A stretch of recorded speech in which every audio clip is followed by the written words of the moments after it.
자, 우리는 계속해서 H번 바울처럼 우리는 하나님께서 우리에게 친양해 주신 만큼 움직이고 활동해야 한다라는 부분에 있어서 이 두 극단이 있는데, 두 가지 극단이 있는데, 어떤 것은 지나치게 활동적인 것이고 자기 뜻대로 행하는 것이며, 하나는 지나치게 소극적이고 위축되어서 아무것도 하지 않는 것이죠. 하나의 달란트를 땅에 그냥 묻어두는 것입니다.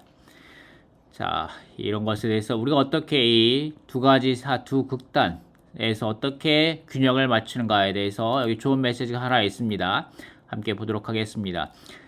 2017년 특별교통 집회 내 메시지입니다. 세계 정세와 주님의 움직임에 관한 특별교통입니다. 메시지 5번.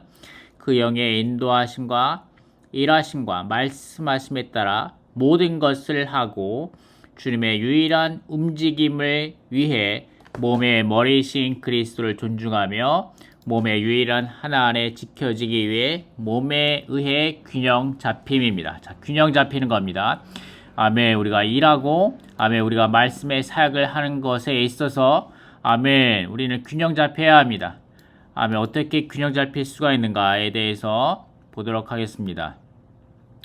로마서 1번. 우리는 모든 것을 반드시 그 영의 인도하심과 일하심과 말씀하심에 따라 해야 한다. 하나님을 위한 최상의 일일지라도 그 영과 아무 관련이 없다면 종교가 된다.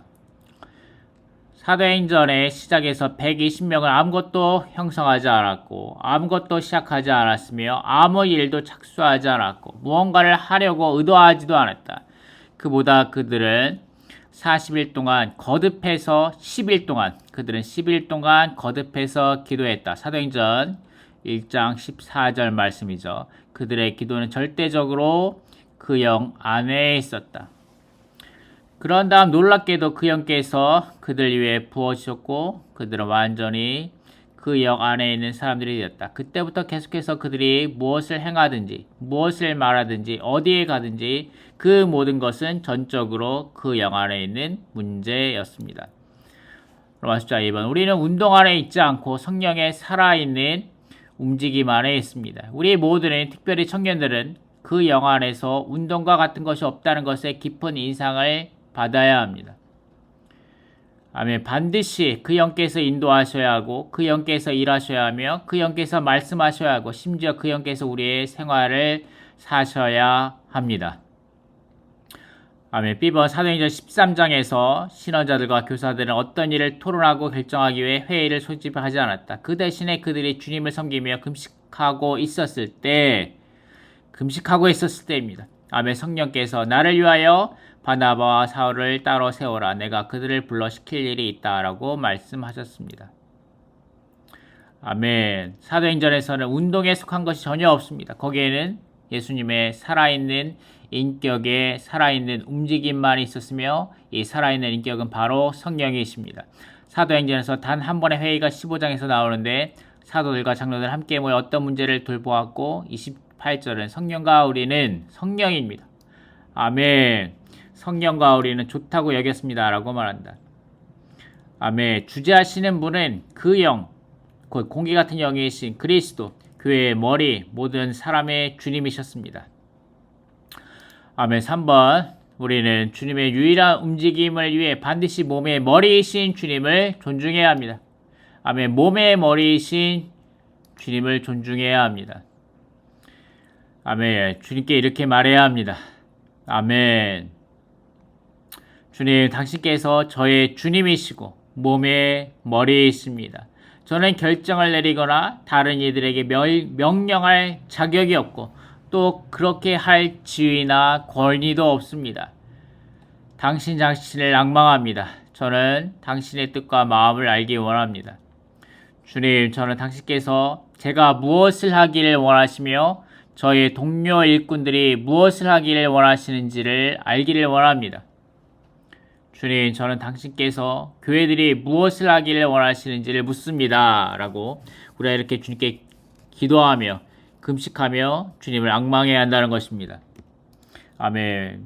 모든 결정이 주님께 있음을 우리는 고백하여야 할 것입니다. 아멘. 우리는 모두 이러한 태도를 가져야 합니다. 이렇게 하지 않으면 우리는 주님을 모독할 것이고 결국 그분은 우리를 포기하실 것입니다. 머리의 권위는 유일하게 그리스도 한 분께만 주어졌습니다. 오직 그분만이 머리의 권위를 가지시며 오직 그분만이 유일한 인도자이십니다. 아멘. 비록 주님께서 사람이 거하는 온 땅에 왕국복음을 전하러 나갈 부담을 주셨을지라도 우리는 절대 이것을 운동으로 바꾸어서는 안 됩니다. 아멘. 우리는 다시 이렇게 기도해야 합니다. 주님, 저는 당신과 함께 전진하기 원합니다. 주님, 당신은 제가 어디로 가기를 원하십니까? 라고 말씀드려야 한다. 아멘. 결국 우리는 이렇게 말할 수 있어야 한다. 아멘. 내가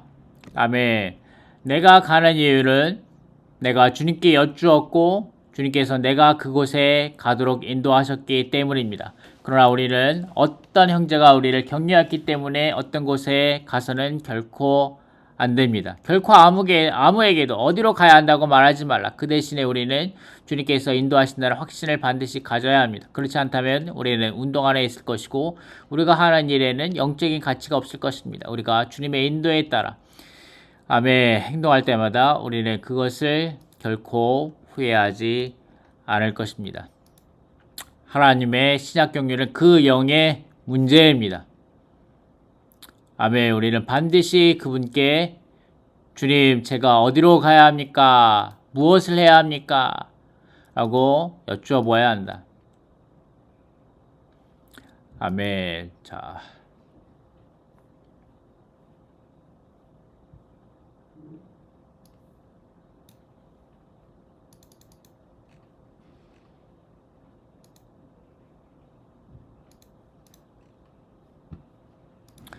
아멘. 4번 주님의 움직이심을 위해 우리는 몸에 의해 균형 잡혀야 합니다. 몸에 의해. 아멘. 우리가 개인적으로 기도할 뿐만 아니라 우리는 몸과 함께 교통함으로 몸과 함께 몸 안에서 균형 잡혀야 합니다. 인도하는 이들이 많은 기도 후에 참으로 어떤 문제에 대해 부담을 갖게 되었다고 가정해보자.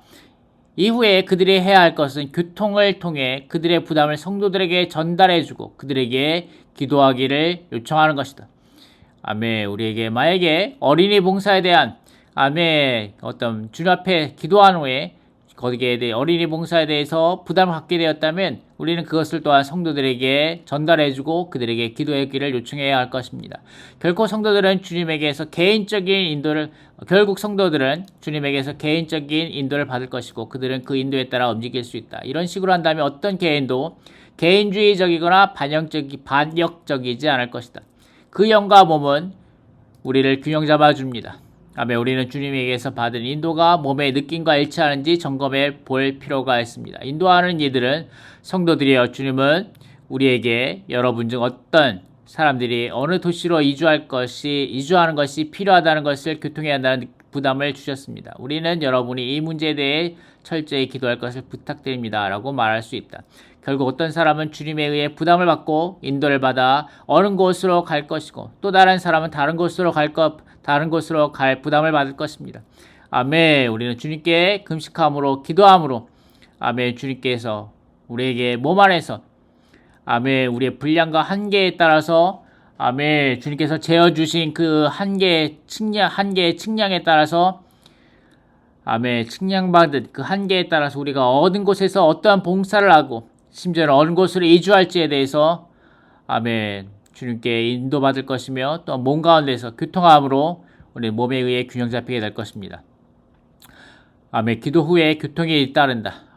그렇습니다. 우리는 수직적인 주님과의 교통과 수평적인 교통 가운데 짜여진 교통 가운데 우리는 균형 잡혀야 할 것입니다. 우리가 기도하고 교통한 후에는 주님의 인도에 더욱더 분명해질 것입니다. 우리가 기도하지 않고 다른 일과 교통하지 않는다면 이것은 주님을 모독하고 주님의 위치를 강탈하는 것이다. 더 나아가 우리가 기도하거나 교통이 없이 어느 곳으로 이주한다면 시험과 고통과 박해가 올 때 우리는 흔들릴 것이다. 우리가 기도하고 교통한다면 우리는 몸의 머리이신 주님을 존중하고 또한 바로 주님께서 우리를 인도하고 계신다는 확신을 가질 것이다. 그런 후에 우리가 어느 곳으로 이주하면 우리는 주님께서 우리를 그곳에 보내셨다는 확신을 가질 것이고 외적인 상황이 어떠하든지 이주한 것에 대해 결코 후회하지 않을 것이다. 우리는 자신이 그곳에 있는 것이 주님의 뜻과 인도라는 것을 너무나 분명히 확신하기 때문에 그곳에서 죽을 준비가 되어 있을 것이다. 우리는 확신을 가질 뿐 아니라 강화되고 주님의 권위를 입을 것이다. 아멘. 마지막입니다. 로마서 5번. 교회 안에서나 성도들과 함께 할 때 우리는 반드시 두 가지 요소, 즉 그 영과 몸을 주의해야 합니다. 우리는 반드시 이것이 그 영인가 라고 질문하며 또한 이것이 몸을 위한 것인가 아니면 분열을 일으키는 것은 아닌가 라고 물어보아야 합니다. 우리는 우리가 하고 있는 일이 그 영 안에 있으며 또한 그것이 그리스도의 몸의 유일한 하나를 돌보는 것임을 확신할 수 있어야 합니다. 그 영 안에 있고 몸의 유일한 하나 안에 있는 것이 주님의 회복 안에 지켜지는 것입니다. 아멘. 이것이 로마숫자 1번의 내용이죠. 로마숫자 1번의 내용에서도 아멘. 우리가 반드시 하나님의 제한 안에 있는 법을 배워야 하는데 어떻게 배울 수 있습니까? 그 영을 따라서입니다. 그 영을 따라 행함으로입니다. 그 영을 따라입니다. 그 영을 따라 이를 확산시키는 것을 배울 때 아멘. 그럴 때 우리 가운데 평안이 있게 될 것입니다. 아멘. 또한 우리가 또한 외적인 환경도 아멘 주의해야 할 것입니다. 주님이 환경 가운데서 우리에게 말씀하신 것을 들어야 할 것입니다. 아멘. 우리가 주님의 주권적인 제한 아래 머물면서 아멘 주님의 회복의 확산과 아멘 증가를 위하여 아멘 우리의 목숨을 드리는 형제자매들이 되기 원합니다. 그러기 위해서 우리가 또한 수직적인 교통, 이것이 이번 아이텔의 메시지 7번입니다. 우리가 앞으로 할 것인데 앞으로 몇 주 있다가 할 내용이죠. 그 내용 가운데 또 이렇게 말씀하십니다. 아멘. 수평적인 교통은 수직적인 교통과 함께 짜인다. 이렇게 짜인 교통이 참된 교통이다. 우리가 우리의 영을 사용함으로써 진정으로 서로 교통할 때 우리는 간절히 기도하며 주님을 접촉하게 된다. 그럴 때 우리는 개인적이고 독립적이며 의견을 고집하고 분열적이지 않게 될 것입니다. 아멘. 우리는 신성한 교통 안에 제한받는 것에 의해 그리스도의 몸은 하나 안에 보존되고 사역의 일은 계속 전진하게 될 것입니다. 아멘. 감사합니다. 할렐루야.